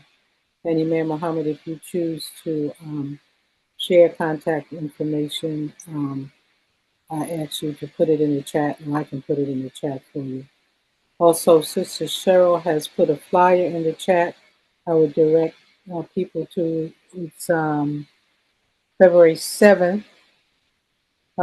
Tulip L. Jones Women's Club is having an event. It's called Call to Love, I guess. Or Cali Love. That's what that's Yes. called. Cali Love. It's the Supreme Athletics is sponsoring this event. There will be free health screenings and consultations. Also, there's a contact number if you need further information. It was sent to me by Brother William Muhammad. Okay. Brother William Muhammad, an insurance agent here in the area, and one of the brothers in the Nation of Islam. So, Cali Love, February 7th, 2026. Yeah, there'll be a lot of Muslim doctors there. That's at the Tulip L. Jones Women's Club. And yeah, I see a phone number. Where is the Tulip L. Jones Women's Club show? It's in Palo Alto, East Palo Alto. Okay, I don't And see. it's sponsored. He just sent me a message. He said it's sponsored by the Nation of Islam Ministry of Health and Human Services. Okay. I don't. Do they have the address there? It looks like it might be. This writing is so small. It is. It's 1304 Bay Road, East Palo Alto. Okay. If you open up the flyer, if you click on the flyer, it'll open up bigger. Okay. So those who might be interested, you can get that information from the chat. Yeah. Michael Hameen, you had your hand up. You can go ahead and ask your question, please. Yes, my question is, if you will put in the chat the document that Imam Abdullah Alim was sharing. And I want to say that the body of knowledge that Imam Muhammad has left with us, as a student of Imam Muhammad, I find nothing going against or being contrary to what the Imam has shared with us in terms of strategically establishing our Islamic life here in America. And it's just a matter of application. And lastly, we're told by Allah that most of the people don't know. So those that have any type of understanding and knowledge of movement towards establishing our common humanity, then there's an obligation on those. And the focus that you are giving Imam Abdul Alim in terms of faith, the Quran directs us to how powerful sincere faith is. So if we're not seeing any, if we're taking analysis as you have led us to, if we're analyzing ourselves and our group movement, then we have to look at the question of why aren't we achieving the question that you asked? Why aren't we achieving what others, even our own pioneers or descendants, they were able to achieve with much less than what we had? So a true analysis has to be taken, and I think we're avoiding that. We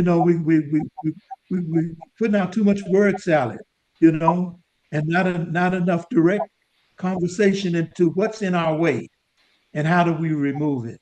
Thank you. Let me ask you to clarify when you're saying we're having too much word salad and not enough analysis.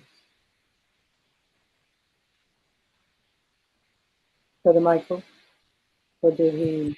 We're having paralysis of analysis, and not in our past, many of us on this line, we're familiar with this. Show me, I can show you better than I can tell you.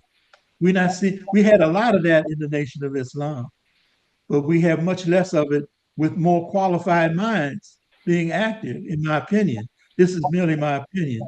But I hear Imam Muhammad, I hear you when you say, as I'm understanding it, it's a faith issue. Do you wish to respond, Imam? Yes. Well, faith is a big part of it. In fact, since we're coming up on Ramadan, if you, we know we're going to be studying the Quran more intently, you find that a good 85% of the Quran is on action of faith, right? And our faith in Allah is 85% of the Quran. There's not a whole lot of rituals, how to pray, how to this and that.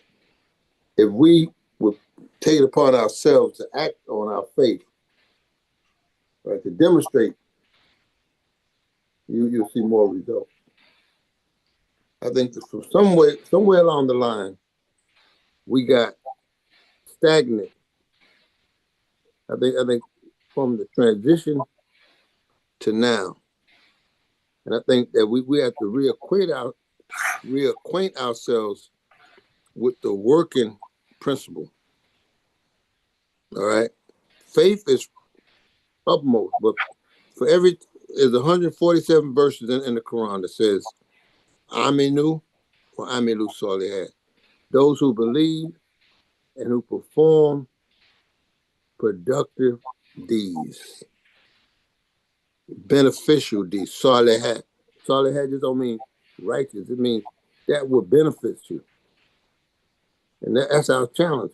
But more so for those come behind us, because a lot of the young people think that to be a good Muslim only means to be, to come out during the Ramadan. So that's what we're at now, to be able. That's why on the document I gave you, there are action steps that we ask the people to do. All right, there are action steps that way. If you take a little step, you pick up. Say it's like doing Ramadan, rather than being concerned about not eating Ramadan, then try having a feeding the poor. You're not eating anyway, right? So that food, what you doing with it? A lot of times, more often than not, we are busy waiting on the sun to go down. All right, so find ways, and what I try to give you is find ways to make yourself productive. All right, that's the key. Okay. So, Brother Michael and everyone else, I have put in the chat the Google Drive address for the document if you haven't gotten on the Quranic Foundations of Muslim American Citizenship, PDF file. Okay. Okay. So, any final remarks from my co-host, starting with Sister Cheryl? Yeah, I appreciate it. I think it's been very educational for me. I appreciate the clarity in your remarks. I also appreciate the call to action. Usually when we're getting these educational moments, we're getting schools without a true call to action. So I appreciate the call to action. And moreover, I appreciate your peer-to-peer call to action. My mother always says those things. She always says to us, she said, yes, my peers need to get out of the way and let you people, your generation, take over. So I appreciate it. It's all. Thank you. Brother Fleming? Assalamu alaikum, Brother Imam. Thank you very much for your presentation. Just a 15-second response. Put me on the clock. You know what, I'm gonna actually get to that. Get the seconds out there. Let me But see. I would encourage the believers, if you have not been to the Nubian Data in Mississippi, take an opportunity to go down there and see what those believers are. Yeah, ACGG has been invited to do a workshop down there this year, in fact, to make a decision whether or not they want to incorporate or become unincorporated as an entity. That's a really inspiring community in every aspect of our life, from burial grounds to schools, housing opportunities, etc. And it can inspire you a little bit. My wife happened to be down there when she was doing her PhD work at the University of Southern Mississippi. And I was trying to find that place back in the early 80s. It was just woods. So I kept looking and looking. I got lost a few times, so I went back to the campus, and finally I met some of the believers. They said, "Brother Fleming, there's a sign, so and so, so go make a left turn there." Anyway, it's a full-blown community now by the grace of God, right? But that's an indication of what we can do collectively. It's not the only place. There are communities also come up in North Carolina. So all of us are not just in the seed format. Some of us have internalized one simple thing, brothers and sisters. The only thing that we say out of our mouths, we become Muslim, it's a shahada. Everything else is action oriented. That's right. You gotta do something. So if you don't have an action plan, if you're not doing something, I mean on a daily basis, then you may be missing the mark. So I encourage all of us, just reflect a little bit more. What are you doing individually, then collectively to make our community better? And we have a lot that we can do. A lot that we, and Allah has blessed all of us with a talent. So don't say you can't do. Say you can do, inshallah. That's my 15 seconds. 15 now. 15 now. Yeah. Always a pleasure, Brother Fleming. All of you. Alhamdulillah, alhamdulillah. Alhamdulillah. We thank all of you who have joined us. There are 9 of you who are not either in the host or the guest speaker category. And so my call to action to you is on March 16th when we have the next session with Imam Abdul Alim, that we, each one of us, invite at least 5 people to join us so that we can spread the good news, the good word that he is bringing to us from the Quran to help us to really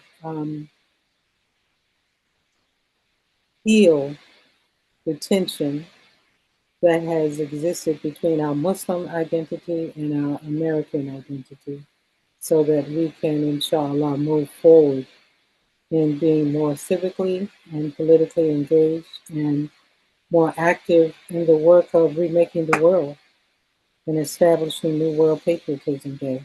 If we can do those two things, I think it will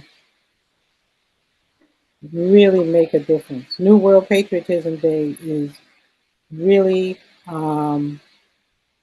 needed, because one thing for this time and this administration, I was saying to my husband, we were talking last night, and he had mentioned about the two people who were killed in Minnesota, and I said, one thing this administration, or the blessing I see in this administration and its action, is that it has shown to us, if you don't have any mental infirmities, and if you're really honest with yourself, regardless of what your political persuasion might be, this administration has been, in my lifetime, the best demonstration of what you do not want in leadership. It is the best. I mean, you can't get a better case study of what you do not want in leadership. And so I think for us to push, as the Imam has said, these universal ideas and the human dignity of all of us, that this is what this country and the world needs, inshallah. So, last call for any last hands or comments. If not, this is Sister Amira. What's your request? I didn't see your request. For I asked Imam Muhammad Abdul Ali if he wanted to put his contact. No, I don't. No, He doesn't. He doesn't at this time. Sister Amira, I think Amira Shahid, wasn't you? Send an email to negotiate88@gmail.com, Sister Amira, and I'll get back to you after talking to Imam Muhammad. Okay. Now the poet has his hand raised. Pardon? Lal the poet has his hand raised. Yes, I was contemplating, honestly, to see whether or not we want a poetic selection, or if we want a comment and a question. And actually, Ismail had his hand up for a second, too. Oh, I Before. didn't see his hand up. Yeah, Ishmael put his hand Yes, it up. was just for a second. I had a quick question about New Medina. Isn't this going to be the 40th year anniversary? I don't know if y'all talked about that or not. I was in and out. We didn't identify the year, just this year on the facility down there, when they do their usual, weekend activity, they want to make a decision on whether or not they want to incorporate it as a town or an unincorporated entity. And they asked the American Coalition for Good Government to lead that workshop. So I'm not sure of the actual year, but I've been in communication with them for a number of years, bro. Yeah. And Okay, thank you. Because I think it was I around 86, I believe. maybe. But I know that people went down there before 86, because I was still in Chicago when, I can't remember the brother's name, and his wife's name was Rose. When they first went down there was earlier in the 80s, either late 70s or 80s. So we'll find out. Inshallah, good question. We'll make an attempt to find out. Okay, Bilal the poet, you have a comment or a question? You need to unmute yourself.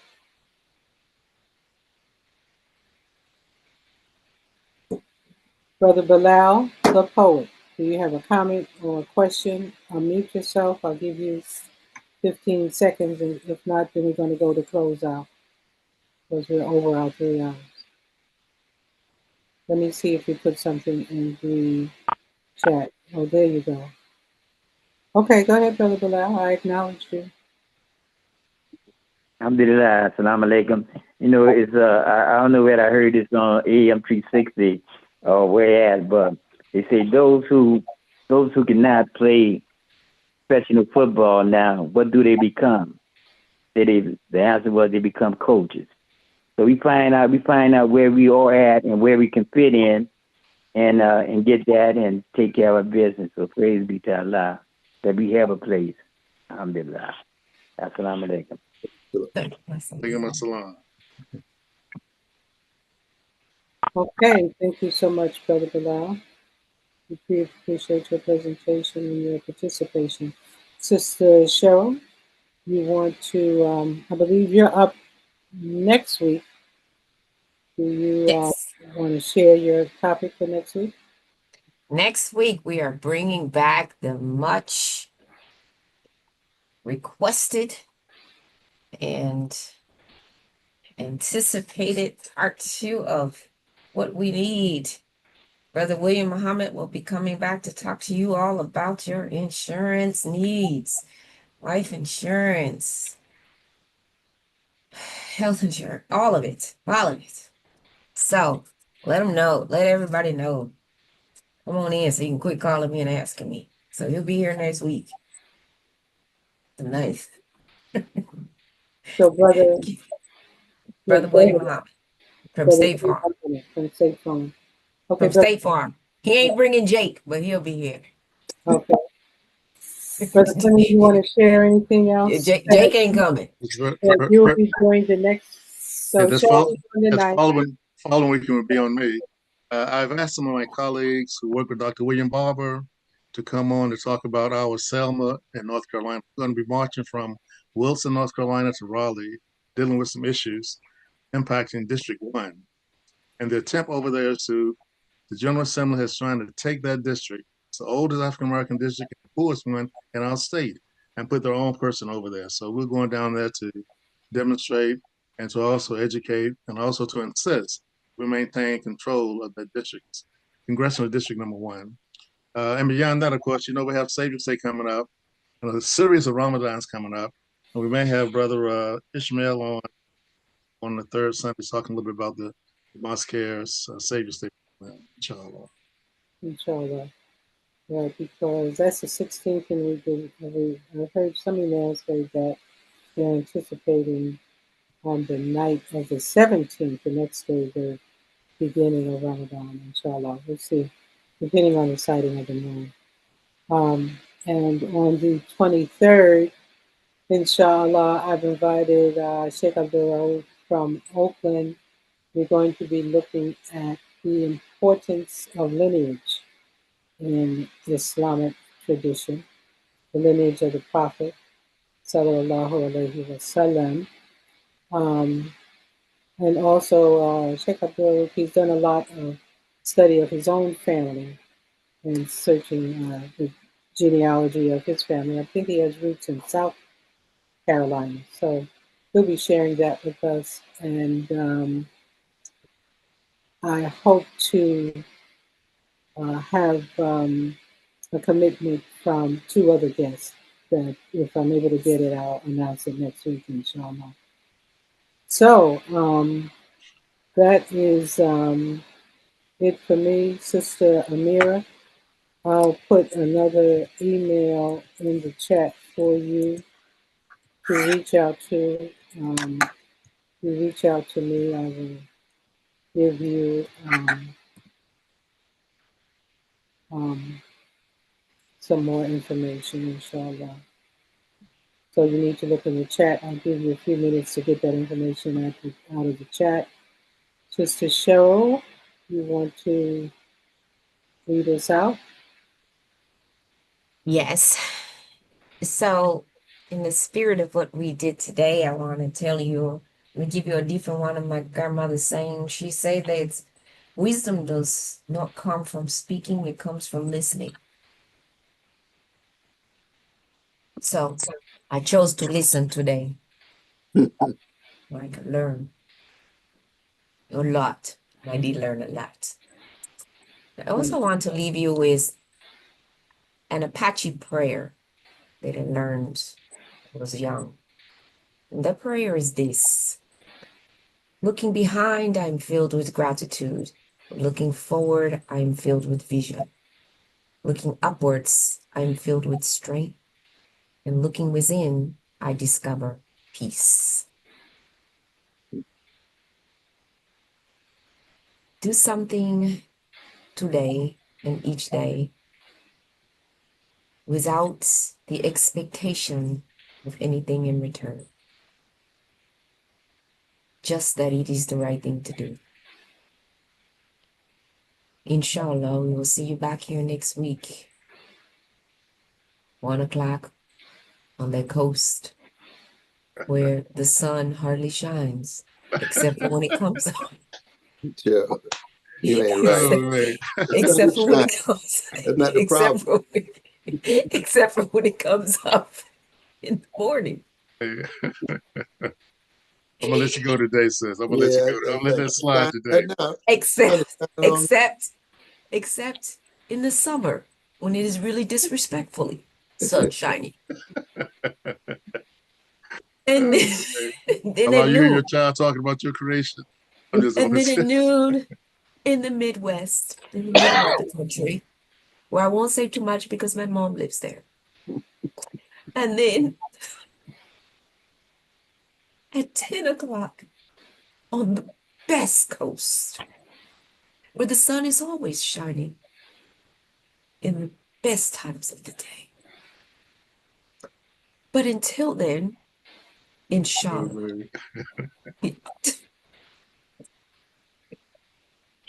we tell you to stay powerful, stay prayerful, stay purpose-driven, stay politically engaged, and participate civically. This is MAP5, and we bid you a wonderful, wonderful week. We see you over there advertising. We bid you a wonderful, wonderful day on Monday and wonderful, wonderful week. And with that, we say to you, Assalamu alaikum. That's a wrap. Yeah. Assalamu alaikum, everyone. Assalamu alaikum. Join us MAP5 Mondays. From coast to coast. I'll leave it like that. All right, then y'all be safe out there. Yes. Be safe out there. Always a pleasure. Always a pleasure. And I won't see